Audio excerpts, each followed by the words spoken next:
எல்லாரும் எப்படி இருக்கீங்க? இப்போ வந்து கொடுவா மீன் தலையை வச்சு ஒரு மீன் குழம்பு செய்ய போகிறோம். அது எப்படி செய்யலான்னு பார்க்கலாம்.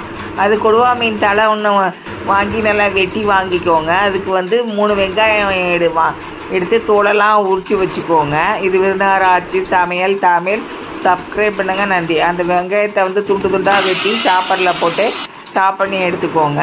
அதுக்கப்புறம் வந்து புளி வந்து ஒரு எலுமிச்சை சைஸை வந்து ஏற்கனவே ஒரு அரை மணி நேரத்துக்கு முன்னாடி ஊற வச்சுருங்க. அதை எடுத்து வந்து அந்த புளியை அந்த தண்ணியிலேருந்து எடுத்து அந்த மிக்ஸி ஜாரில் போட்டுட்டு அதை ஒரு அடி அடிச்சிருங்க.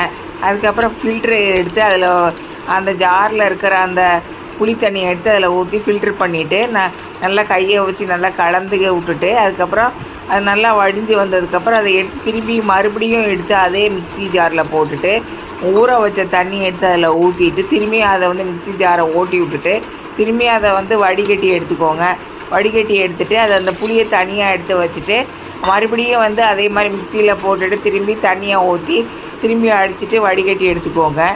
இந்த மாதிரி செஞ்சுட்டு அதுக்கப்புறம் வந்து கொஞ்சோண்டு புளி தண்ணியை எடுத்து நம்ம ரசத்துக்கு வச்சுட்டு நல்லா கட்டியாக இருக்கிற புளியை வந்து எடுத்து தனியாக வச்சுக்கோங்க. இந்த சக்க அளவுக்கு வரணும். அந்த சக்க அளவுக்கு வந்ததுக்கப்புறம் புளியை வந்து தண்ணியில் ஊற்றாதீங்க. அதுக்கப்புறம் நம்ம ஒரு மண் சட்டியை எடுத்துகிட்டு அதில் ஒரு குழிக்கரண்டி எண்ணெய் ஊற்றிட்டு அதுக்கப்புறம் சாப் பண்ண வெங்காயத்தெல்லாம் எடுத்து அதில் போட்டுக்கோங்க. கேஸ் ஸ்டவ் ஃப்ளேம் வந்து ஃபுல்லாக வச்சுக்கோங்க. ஒரு ஸ்பூன் வந்து உப்பு போட்டுக்கோங்க. 2 டேபிள் ஸ்பூன் வந்து குழம்பு மிளகாத்தூள் போட்டுக்கோங்க. உங்களுக்கு காரம் எவ்வளவோ போடணுமோ அவ்வளோ போட்டுக்கோங்க. அப்புறம் நல்லா வந்து கரண்டியை வச்சு கிண்டுங்க. நல்லா டிரான்ஸ்பரண்ட்டாக நல்லா வந்து வெளிரி கலரில் வந்து அந்த வெங்காயம் வந்ததுக்கப்புறம் புளி தண்ணியை ஊற்றிடுங்க. புளி தண்ணியை ஊற்றிட்டு நல்லா கிண்டி விட்டுட்டு நல்லா கேஸ் ஸ்டவ் ஃப்ளேம் வந்து அந்த மீடியத்தில் வச்சுக்கோங்க. அது நல்லா கொதி வந்தோடனே கேஸ் ஸ்டவ் ஃப்ளேம் வந்து சிம்மில் வச்சுக்கோங்க. சிம்மில் வச்சு 15 நிமிஷம் வந்து பாருங்கள். அதுக்குள்ளே அந்த தலை வெட்டி வச்ச தலையில் வந்து ஒரு ஸ்பூன் வந்து ஒரு அரை ஸ்பூன் வந்து உப்பு போட்டுக்கோங்க. ஒரு அரை ஸ்பூன் வந்து குழம்பு மிளகாத்தூள் போட்டு நல்லா பரட்டி எடுத்துக்கோங்க.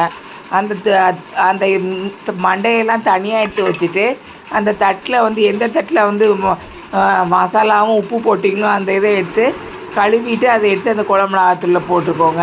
அதுக்கப்புறம் வந்து அந்த மீனை வந்து 15 நிமிஷம் கழித்து அந்த மீனை போட்டுட்டு அதுக்கப்புறம் வந்து ஒரு 15 நிமிஷம் கழித்து ஆஃப் பண்ணிடுங்க. நன்றி.